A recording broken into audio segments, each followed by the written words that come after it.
하나님의 말씀은 잠언 29장 1절에서 13절까지 말씀입니다.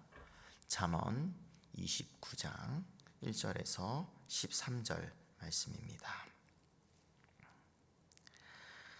자주 책망을 받으면서도 목이 곧은 사람은 갑자기 패망을 당하고 피하지 못하리라. 의인이 많아지면 백성이 즐거워하고 악인이 권세를 잡으면 백성이 탄식하느니라. 지혜를 사모하는 자는 아비를 즐겁게 하여도 창기와 사귀는 자는 재물을 잃느니라. 왕은 정의로 나라를 견고하게 하나 뇌물을 억지로 내게 하는 자는 나라를 멸망시키느니라. 이웃에게 아첨하는 것은 그의 발 앞에 그물을 치는 것이니라. 악인이 범죄하는 것은 스스로 올무가 되게 하는 것이나 의인은 노래하고 기뻐하느니라. 의인은 가난한 자의 사정을 알아주나 악인은 알아줄 지식이 없느니라. 거만한 자는 성읍을 요란하게 하여도 슬기로운 자는 노를 그치게 하느니라. 지혜로운 자와 미련한 자가 다투면 지혜로운 자가 노하든지 웃든지 그 다툼은 그침이 없느니라. 피 흘리기를 좋아하는 자는 온전한 자를 미워하고 정직한 자의 생명을 찾느니라. 어리석은 자는 자기의 노를 다 드러내어도 지혜로운 자는 그것을 억제하느니라. 관원이 거짓말을 들으면 그의 하인들은 다 악하게 되느니라. 가난한 자와 포악한 자가 섞여 살거니와 여호와께서는 그 모두의 눈에 빛을 주시느니라. 아멘. 성경은 우리를 믿음으로 어떻게 또 살아야 하는지 인도할 뿐만 아니라 믿음으로 사회생활을 어떻게 해야 되는지 또 우리에게 안내를 해주고 있습니다. 개인적인 경건과 함께 이웃이 어떻게 함께 어울리며 살아가야 하는지 그와 관련해서 말씀을 해주시기도 하는데요. 오늘 말씀이 바로 지혜로운 그런 사회생활을 어떻게 해야 되는지 그 말씀을 다루고 있습니다. 1절을 보시게 되면 조언을 들을 수 있는 지혜를 말하고 있습니다. 자주 책망을 받으면서도 듣지 않는 사람, 그런 경우가 나오고 또 그런 사람이 당하는 그 결과가 어떠한지 우리에게 가르쳐 주고 있습니다.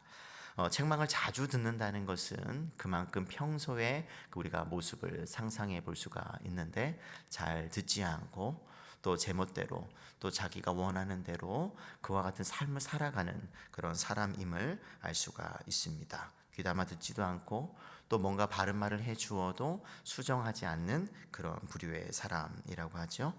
근데 이런 사람은 갑자기 패망을 당하고 피하지 못하게 됨을 우리에게 말씀해 주고 있습니다. 이것을 잘 보여주는 예가 있다고 한다면 출애굽한 이스라엘 백성들, 광야에서의 그 이스라엘 백성들을 가리켜서 하나님께서는 목이 곧은 사람이다 라는 표현을 쓴 적이 있습니다. 출애굽기 32장, 33장, 34장에 나오는 그 금송아지 사건을 우리가 보게 되면 그와 같은 말씀이 나오게 되는데 금송아지를 만들어서 범죄한 이스라엘 백성들을 향해서 하나님께서는 목이 곧은 백성이다 라고 하나님께서 부르셨습니다. 신명기 9장 12절과 13절을 보게 되면 이스라엘 백성들이 어떤 점에서 목이 곧았는지 우리에게 보여주는데 내게 이르시되 일어나 여기서 속히 내려가라. 내가 애굽에서 인도하여 낸 내 백성이 스스로 부패하여 내가 그들에게 명령한 도를 속히 떠나 자기를 위하여 우상을 부어 만들었느니라. 그러니까 하나님께서 말씀하셨고 명령하신 그런 내용이 있었는데 그 말씀에서 속히 떠난 그런 사람들을 가리켜서 목이 곧은 백성이다 이렇게 부르고 있는데 13절에 이어서 보면 여호와께서 또 내게 말씀하여 이르시되 내가 이 백성을 보았노라. 보라 이는 목이 곧은 백성이니라. 그렇죠. 그러니까 목이 곧다는 것은 말을 듣지 않는 그런 사람. 하나님께서도 아무리 명령하고 강조하고 또 반복해서 알려주어도 그것을 귀담아 듣지 않고 또 순종하지 않는 그런 사람을 가리켜서 목이 곧은 백성이다, 이렇게 성경은 우리에게 말씀해 주고 있는 것이죠. 그에 따르는 심판이 또 9장 14절에 이렇게 선고되고 있는데요. 나를 막지 말라. 내가 그들을 멸하여 그들의 이름을 천하에서 없애고 너를 그들보다 강한 나라가 되게 하리라. 하나님께서는 당신께서 구원한 이스라엘 백성일지라도 목이 곧은 백성이기에 그들을 멸망시키려고 하는 그런 계획을 지금 모세에게 그렇게 선포하시는 것을 볼 수가 있습니다. 물론 모세의 중보, 또 모세의 그런 중재 희생하는 어떤 그런 기도, 또 그런 것을 통해서 이 이스라엘 백성들의 그런 멸망, 이런 심판은 실행되지 않지만 하나님께서는 목이 곧은 백성에게 말씀하시고 또 대하시는 어떤 이런 점들을 우리가 볼 때 그것이 얼마나 치명적이고 악한 것인지 우리에게 보여주는 것이죠. 그런 점에서 잠언에서 말씀하고 있는 그런 목이 곧은 그런 사람, 잘 듣지 않는, 아니 하나님께서도 아무리 말씀을 해주셔도 듣지 않는 그런 특징을 가지고 있는 사람이라고 볼 수가 있죠. 또 2절에서 보게 되면 의인과 악인이 공존하는 그런 사회상을 우리에게 보여주고 있습니다. 사회를 구성하는 그 구성원 중에 의인이 많아지게 되면 어떻게 되는가? 백성이 즐거워한다고 말하고 있습니다. 또 반면에 악인이 권세를 잡고 또 그와 같은 그런 악한 방식으로 그 사회를 이끌어간다면 그 안에 있는 백성들의 그 탄식 소리가 많아진다는 것을 우리에게 보여주고 있죠. 그래서 의인이 많고 또 그 의로운 방식으로 이끌어가는 사람들이 득세를 하게 되면, 사회를 이끌어가게 되면 백성들이 즐거워하는 방식으로 나아간다는 것이에요. 의로운 방식으로 또 하나님의 또 말씀을 어떤 적용해서 그런 사회를 만들어 가기에 그런 것이죠. 그래서 이런 측면에서 우리는 정치를 비롯하여서 한 나라를 운영하고 다스리는 것에 우리는 관심을 가질 필요가 있습니다. 이런 관점에서 누가 득세하여서 권세를 잡고 또 나라를 이끌어가는가, 그 사회를 채워가는가, 어떤 생각을 가지고 그 나라를 운영하는지 우리는 관심을 가질 필요가 있다는 것이죠. 그런 점에서 성경은 바울이 우리에게 말해주는 것처럼 높은 위치에 있는 그런 사람들을 위해서 기도할 것을 권면하고 있습니다. 디모데전서 2장 1절과 2절에 보게 되면 그러므로 내가 첫째로 권하노니 모든 사람을 위하여 간구와 기도와 도고와 감사를 하되 임금들과 높은 지위에 있는 모든 사람을 위하여 하라. 이는 우리가 모든 경건과 단정함으로 고요하고 평안한 생활을 하려 함이라. 그러니까 높은 사람, 믿는 사람이든 믿지 않는 사람이든 그들을 위해서 기도해야 되는 이유가 뭐라는 것이에요? 우리의 신앙생활을 평안하게 할 수 있는 길이다라고 우리에게 말해주고 있어요. 그러니까 악한 방식으로 나라를 이끌어가게 되면 그 악한 그런 방식에 의하여 영향을 받고 때로는 더 심한 결과로 우리가 공격을 받게 되면 우리의 신앙생활이 힘들어진다는 것이죠. 그런 점에서 우리가 나라를 이끌어가는 그런 위정자들, 권세 있는 이들을 위해서 기도해야 하는 것입니다. 그리고 더 나아가서 우리가 이런 사회를 만들려고 노력해야 하는 것이죠. 먼저는 우리의 가정, 또 우리가 속한 그 교회 공동체를 이렇게 만들어가고, 또 우리가 살아가는 일상에서 이와 같은 그런 삶, 그런 사회를 만들어 가야 하는 것입니다. 왜냐하면 우리는 악인에 속한 존재들이 아니라 하나님께서는 우리를 의인으로 또 의인에 속한 이들로서 우리를 불러주셨기 때문에 우리가 속해 있는 그곳에 하나님의 법을 따라서 우리는 하나님이 원하시는 그런 모습의 사회를 만들어 가야 한다는 것입니다. 그럴 때 우리가 있는 가정이, 또 우리가 속한 교회가, 또 우리가 또 살아가는 그런 일상, 모든 사회가 밝고 건강하며 말씀처럼 즐겁게 만들어내는 그런 공동체, 그런 사회를 만들어갈 수 있다는 것이죠. 그러니까 우리 때문에 누군가 이 사회에 살아가는 다른 사람이, 믿는 사람이든 믿지 않는 사람이든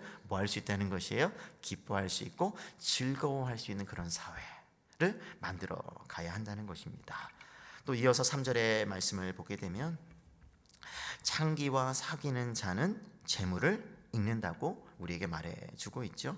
성적인 문란함이 사회에 가득 차게 되면 파괴적인 결과를 낳는다. 무엇보다 재물을 잃는다라고 하죠. 재물 그 자체는 중립적이라고 할 수가 있습니다. 어떻게 어떤 마음으로 쓰는지에 따라서 그것이 선할 수 있고 악할 수 있는 것이죠. 하지만 재물은 우리가 일상을 살아가는, 사회를 살아가는 기초 중에 하나입니다. 그런데 그것을 잃어버렸다는 것은 기초가 무너지는 것을 말하죠. 삶을 지탱할 수 없을 만큼 그런 어려워지는 그런 상태로 빠지게 하는 것이 성적인 부분에서의 그와 같은 문란함이다. 그것이 가져다주는 파괴적인 결과라고 할 수가 있습니다. 우리는 탕자의 비유 속에서 예수님께서 말씀하셨던 그 둘째 아들을 통해서 둘째 아들이 아무리 재물이 많고 재산을 또 물려받아 쓸지라도 그것을 어떻게 쓰는지에 따라서 탕진할 수 있고 또 탕진하여 그 결과로 어떻게 됐습니까? 비참해지는 그런 모습을 우리는 비유 속에서 볼 수가 있었는데요. 그처럼 우리가 재물을 가지고 있다고 하더라도 그것을 어떻게 쓰는지에 따라서 결과가 달라질 수 있다는 것이죠. 또 4절의 말씀을 보게 되면 왕과 같은 권력자가 나라를 다스리는 것과 관련해서 우리에게 말씀해 주고 있습니다. 권세를 가지고 있는 자가 뇌물을 받으면서 그 권세를 사용하게 되는 경우를 우리에게 말씀해 주고 있는데 그 나라가 어떻게 된다는 거예요? 멸망시킨다는 거예요. 그러니까 뇌물이 가져다주는 파괴적인 결과, 그러니까 정당한 방법 또 정의가 아니라 그런 불의와 부정직과 같은 어떤 그런 것을 통해서 권세를 잡으니까 나라를 다스리게 되면 잘못된 길로 가다가 결국에는 멸망시키는 길로 인도해 간다라고 하는 것이죠. 그래서 한 나라가 어떤 나라든지 부정지수가 높은 나라일수록 백성은 살기가 어려워지는 것입니다. 그래서 그 안에 살아가는 사람들이 뇌물을 싫어하고 또 그것을 통해서 나라를 이끌어가고 또 그 백성으로서 살아가는 것을 원치 않는 그런 삶을 산다는 것은 어려워지는 거예요. 나는 원치 않는데 자꾸 뇌물이 없이는 살아갈 수 없는 나라, 아니 거짓으로 속이지 아니하면 살 기초가 무너지는 그런 사회 속에서는 그것을 원치 않는 그런 의인의 그런 삶을 산다는 것은 힘들어지는 것입니다. 그래서 그 사회가 뇌물이 없이 불의가 없이 거짓이 없이 살아갈 수 있는 사회를 만들어 가야 하는 이유가 거기에 있는 것이죠. 우리뿐만 아니라 우리의 후손들이, 우리의 자손들이 그런 정직하게 살아도 얼마든지 잘 살 수 있는 나라를 만들어 가야 한다는 것을 성경은 우리에게 또한 가르쳐 주고 있다고 할 수가 있습니다. 그래서 나라는 정의와 정직과 같은 것 위에 견고하게 세워지는 것이지 부정을 통해서는 결국에는 멸망할 수밖에 없다라고 하는 것이에요. 그래서 우리가 머물러 있는 이 사회를 조금씩 이런 정직이 통하는 나라, 거짓과 뇌물이 없이도 얼마든지 웃을 수 있는 그런 나라를, 사회를 우리는 만들어 가려고 우리는 노력해야 하는 것이죠. 또 5절에 보게 되면 이런 부정과 관련된 것뿐만 아니라 그런 말에 있어서도 아첨의 문제를 다루게 되는데요. 이웃에게 아첨하게 되면 어떻게 되는지 그것을 우리에게 보여주고 있습니다. 아첨은 상대방을 걸려 넘어지게 하는 도구가 되는 것이죠. 그래서 말로 다른 사람을, 함께 이 사회에서 사랑하는 사람들을 어떻게 되는 거예요? 도와주고 세워주는 것이 아니라 오히려 그를 넘어지게 하는 도구가 될 수 있다고 우리에게 말해주고 있습니다. 그래서 거짓된 말이 아니라 바른 말에 의해서 사회는 건강해지고 그 나라는 견고해진다는 것이죠. 그래서 바울은 에베소 교회를 향해서 이렇게 말과 관련해서 권면했습니다. 에베소서 4장 29절에 무릇 더러운 말은 너희 입 밖에도 내지 말고 오직 덕을 세우는데 소용되는 대로 선한 말을 하여 듣는 자들에게 은혜를 끼치게 하라. 말도 나 같은 말이 아니라 세워주는 말이 있고 또 뭐 하는 거예요? 파괴하는 그런 악한 말도 있다는 것을 우리에게 말해주고 있죠. 그래서 선한 말을 우리는 하려고 우리는 노력을 해야 하는 것입니다. 그것이 세워주는 것이죠.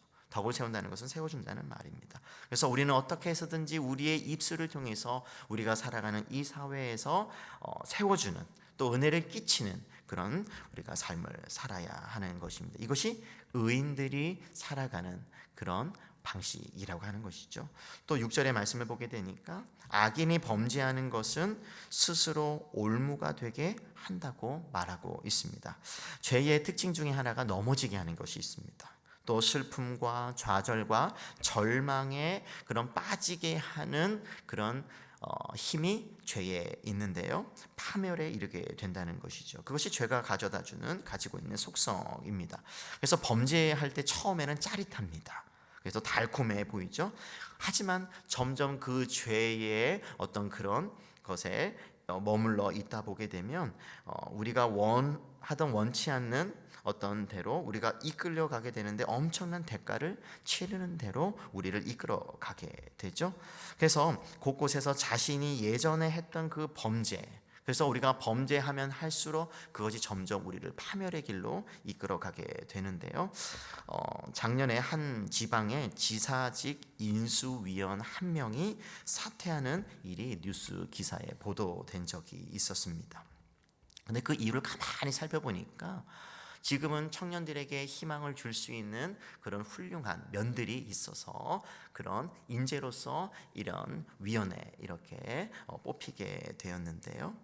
근데 자신이 예전에 과거에 범죄한 그 사실, 하지만 이제 시간이 지나고 그 문제가 해결되었을지는 모르겠습니다, 법적으로. 하지만 자신이 그 범죄한 사실은 스스로에게 올무가 된 것이죠. 그래서 본인이 스스로 사퇴를 했던 그런 일들이 있었습니다.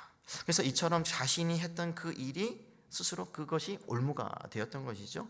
그래서 나중에 아무리 훌륭한 일을 하려고 어떤 뜻이 있는 일을 사회에 기여하는 그런 삶을 살려고 할 때 그와 같은 그 범죄가 올무가 된다는 것입니다. 그래서 우리는 이런 것을 알기에 범죄에서 멀어지려고 하는 것이고, 또 의인은 이런 범죄와 멀어짐으로 무엇을 누릴까요? 자유를 누리고, 또 여기 보니까 기쁨을 누린다, 기뻐한다 라고 하는 것이죠. 그래서 기쁨의 노래를 또 부를 수가 있는 것입니다. 그래서 우리도 마찬가지로 죄를 멀리할수록 우리는 진정한 자유를 누리고 또 뿐만 아니라 기쁨을 누릴 수 있는 것입니다. 그래서 우리는 어떻게 해서든지 우리가 살아가는 그 사회는 그런 범죄와 거리가 먼 사회를 만들어 가려고 우리 편에서 우리가 할 수 있는 그 영역에서 이끌어 가야 한다는 것이죠. 또 7절의 말씀을 보니까 다른 사람의 사정을 알아주는 것이 의인임을 우리에게 보여주고 있는데요. 속담에 과부의 심정은 호랑이가 알고 도둑놈의 심보는 도둑놈이 잘 안다는 말이 있습니다. 간단히 말하면 내가 경험했던 그것이 다른 사람을 이해하는 데 도움이 된다는 것이죠. 2018년도에 뉴스가 있었는데요, 소방관을 구하는 소방관이라는 제목의 기사가 있었습니다. 가만히 살펴보니까 동료 소방관들이 2014년도부터 2018년도까지를 순직한 소방관들의 수가 21명이었는데 근데 그 4년간 똑같은 시기에 자살한 소방 공무원 수가 44명이었다는 거예요. 그러니까 그 화재 현장에서 죽는 그런 수보다 스스로 목숨을 끊는 정신적인 스트레스와 같은 어떤 그런 일들로 인해서 스스로 목숨을 끊는 경우가 더 많다, 2배가 넘다는 것이에요. 그래서 이것을 알고 이분이 또 심리학을 공부하고 또 상담을 공부해서 그 동료 그런 소방관들을 돕는, 그런 상담으로 돕는 그 일들을 하는 기사였습니다. 그러니까 그 분이 이런 말을 하는 것이죠. 소방관의 심정을 잘 알기에 동료들을 상담하고 효과적으로 그들을 도울 수가 있었습니다 라고 하는 기사였습니다. 이런 것이죠. 그러니까 우리가 살아가는 그런 어떤 경험들이 다른 사람을 이해하는 도움이 된다는 것입니다. 의인은 가난한 자의 사정을 알아주는 것이 왜 그러냐면 그 마음에 뭐가 있는 거예요? 가난하기 때문에. 그 마음이 가난하기 때문에, 그 심령이 가난하기 때문에. 그래서 마음을 낮추면 낮은 자의 상황이 보이는 것이죠. 반면에 악인은 마음이 항상 높은 곳에 있습니다. 그래서 낮은 자의 심정을 알 수도 없고 알아줄 뭐가 없다고 말씀하고 있냐면 지식이 없다라고 말하고 있습니다. 여기서 말하는 특별히 하나님의 법을 가리키는데요. 하나님께서는 이제 모세를 통해서 가난한 자를 그러면 대하는 법을 우리에게 알려주셨는데 레위기 23장 22절이죠. 너희 땅에 곡물을 벨 때에 밭 모퉁이까지 다 베지 말며 떨어진 것을 줍지 말고 그것을 가난한 자와 거류민을 위하여 남겨두라. 이 사회에서는요, 남아있는 그런 쌀 있다면, 그런 곡물이 있다면 하나라도 한 돌이라도 더 거두려고 하는 사회 속에서 오히려 뭐 하라는 거예요? 하나님께서는 그냥 놔둬라 라고 하는 것이죠. 가난한 이들을 위해서 배려하고 또 도우려고 하고 그들이 살아갈 수 있는 그런 것을 남겨두어라 라고 하는 것이죠. 이런 법을 지킨다면 가난한 자의 심정, 하나님께서 그들을 돕고자 하는, 그들을 대하는 그런 마음을 알기에 뭐 하는 거예요? 지식이 있으니까 도와주려고 하는 것이죠. 근데 이런 법이 없으니 어떻게 될까요? 그런 악인들은 오히려 더 착취하고 더 있는 것까지 빼앗으려고 하는 대로 나아가려고 하는 것이 악인들의 특징이라고 하는 것이죠.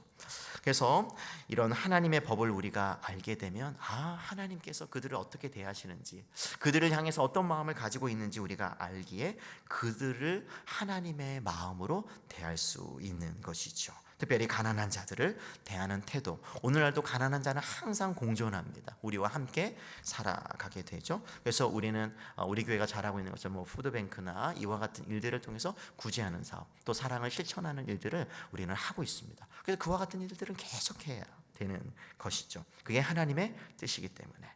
그래서 하나님의 백성은요, 하나님께서 무엇에 관심이 있는지를 잘 살피고 우리가 할 수 있는 영역에서 그것을 하려고 노력해 갈 필요가 있습니다. 그래서 하나님의 마음이 누구를 향하고 있는지, 또 그 향하고 있는 대상을 또 우리의 마음을 품고 또 기도하고 도와줄 수 있는 방법을 생각하고 실천해야 하는 것입니다.